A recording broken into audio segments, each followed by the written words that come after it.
Waalaikumsalam warahmatullahi wabarakatuh. Baik, sebelumnya terima kasih buat teman-teman semua sudah meluangkan waktunya di sini. Hari ini saya mau mempresentasikan atau memperkenalkan salah satu media pembelajaran yang sudah saya buat. Jadi ini salah satu inovasi pembelajaran yang mungkin semoga itu bisa menginspirasi rekan-rekan semuanya dalam mendampingi siswa melakukan perjalanan pembelajaran. Nah, di sini saya membuat sebuah aplikasi edukatif untuk mata pelajaran bahasa Inggris. Seperti teman-teman sudah ketahui bahwasanya di kurikulum Merdeka ini bahasa Inggris sudah kembali masuk ke dalam intrakurikuler sebagai mata pelajaran mulai pilihan. Nah, di sini saya melakukan inovasi dengan membuat sebuah aplikasi edukatif bahasa Inggris yang saya beri nama English on Your Head. Nah, jadi penamaan ini sebenarnya berawal dari mana? Karena saya berharap aplikasi ini kan nantinya digunakan, bisa di-download dan digunakan di HP Android tanpa koneksi internet. Jadi harapannya itu anak-anak bisa menggunakan aplikasi ini dan belajar mandiri di rumah dengan device mereka, dengan gawe mereka, sehingga mereka tidak hanya pembelajaran itu tidak hanya sebatas di sekolah saja, tetapi saat mereka berada di rumah mereka bisa belajar secara mandiri. Nah, untuk aplikasi ini sendiri jika di-download melalui HP, tampilannya akan seperti ini teman-teman. Kemudian jika aplikasi ini di-download di komputer, tampilannya akan seperti ini. Saya akan memperagakan aplikasi ini. Jika tampilannya dari HP ya. Jadi yang pertama, ketika saya klik start, jadi ketika saya klik start itu akan muncul menu-menu yang ada di aplikasi ini. Jadi di situ saya menuliskan atau membuat ada 6 menu pilihan ya. Yang pertama adalah petunjuk penggunaan aplikasi. Yang kedua tentang ini berisi tentang saya ya, pembuat dari aplikasi ini. Kemudian CP itu adalah capaian pembelajaran. Kemudian TP itu adalah tujuan pembelajaran. Kemudian yang sangat menarik dari aplikasi ini adalah aplikasi ini berusaha mengadaptasi dari kurikulum Merdeka.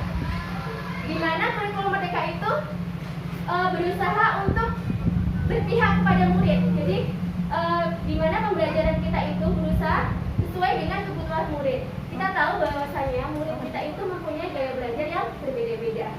Jadi aplikasi ini bisa diterapkan ketika teman-teman rekan-rekan guru semuanya menerapkan pembelajaran berdiferensiasi. Di mana pembelajaran berdiferensiasi itu mengakomodir gaya belajar murid yang berbeda-beda. Ada gaya belajar auditori, visual, dan kinestetik. Nah, selain mengakomodir atau mengadaptasi dari pembelajaran diferensiasi di kurikulum Merdeka, di aplikasi ini juga disertai kuis, di mana anak-anak setelah mempelajari materi yang ada di aplikasi ini, mereka juga bisa mencoba mengetahui kemampuan mereka dengan mengeklik menu kuis. Saya akan memperagakan jika kita memilih menu gaya belajar. Di sini disediakan 3 pilihan gaya belajar siswa, visual, auditori, dan kinestetik. Jadi siswa atau guru ketika mendampingi anak-anak bisa mengarahkan siswanya atau peserta didiknya untuk memilih sesuai dengan gaya belajar mereka. Nah, bagaimana cara mengetahui gaya belajar mereka? Pertama, kita harus membuat asesmen diagnostik dulu ya, teman-teman. Dari asesmen diagnostik non-kognitif itu nanti kita bisa tahu bahwa si anak ini mempunyai kemampuan visual, auditori, atau kinestetik. Lalu bagaimana jika ada anak yang mempunyai kemampuan double, visual dan auditori? Nah, kalau ada anak yang punya kemampuan double seperti itu, mereka nanti bisa mengklik visual dulu, lalu nanti setelah itu mengklik auditori. Jadi bisa disesuaikan dengan gaya belajar mereka. Nah, saya akan memperagakan jika anak tersebut mempunyai kemampuan visual. Nah, jika anak tersebut mempunyai kemampuan visual, ini kebetulan mata pelajarannya tentang rooms in the house. Nah, anak-anak yang mempunyai kecenderungan belajar secara visual itu mereka lebih mudah menyerap pelajaran dengan hal-hal yang sifatnya visual, dilihat dari mata ya, maksudnya seperti gambar, seperti itu, gambar-gambar. Jadi mereka lebih suka membaca buku itu yang ada gambarnya. Jadi kalau dalam pembelajaran kita rangsang mereka dengan banyak memberikan gambar-gambar. Jadi di sini saya menampilkan berbagai gambar tentang ruangan di rumah. Kemudian kalau kita klik next,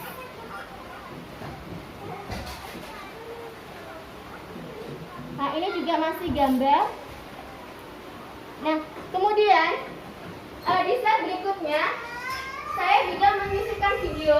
Video ini isinya adalah gambar tapi juga disertai dengan audio. Nah di video ini bisa mengakomodir siswa yang mempunyai gaya belajar kombinasi antara visual dan auditori. Seperti itu. Kemudian saya akan memperagakan jika kita mengklik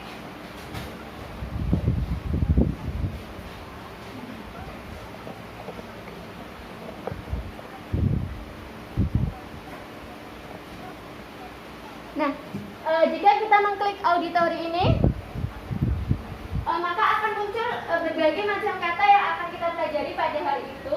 Kemudian di situ ada ikon audio, itu isinya adalah voice ya, jadi isinya adalah audio yang akan men-spelling ya, bukan men-spelling tapi mengucapkan cara membaca dari kata-kata bahasa Inggris yang akan dipelajari di hari itu. Seperti itu. Jadi kalau anak auditori itu mereka lebih cepat menyerap pelajaran atau materi pelajaran dengan cara mendengarkan. Seperti itu. Kemudian yang terakhir adalah gaya kinestetik.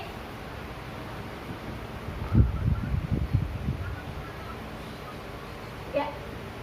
Di gaya kinestetik ini seperti kita tahu bahwasanya mereka itu lebih cepat menerima pelajaran dengan cara bergerak ya. Jadi mereka lebih banyak bisa menyerap pelajaran itu dengan melakukan aktivitas-aktivitas. Nah di sini saya membuat sebuah video dan video ini saya masukkan ke aplikasi dengan memperagakan kata-kata yang sedang kami pelajari.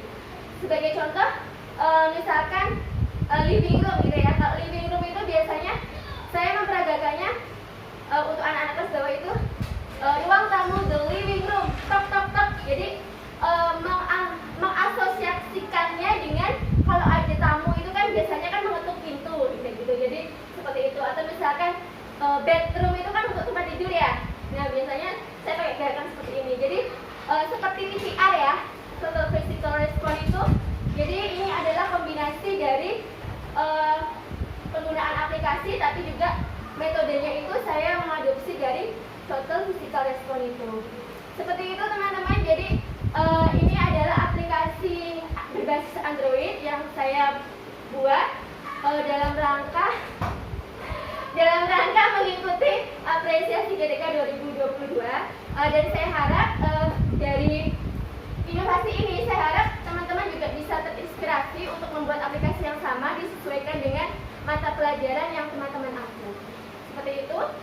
Ada pertanyaan? Silakan berikan mau tanya. Tidak ada? Ya, terima kasih teman-teman atas kehadirannya dan semoga hari ini bisa menginspirasi teman-teman dalam membuat media pembelajaran maupun dalam pembelajaran di kelas masing-masing. Saya akhiri, wassalamualaikum warahmatullahi wabarakatuh.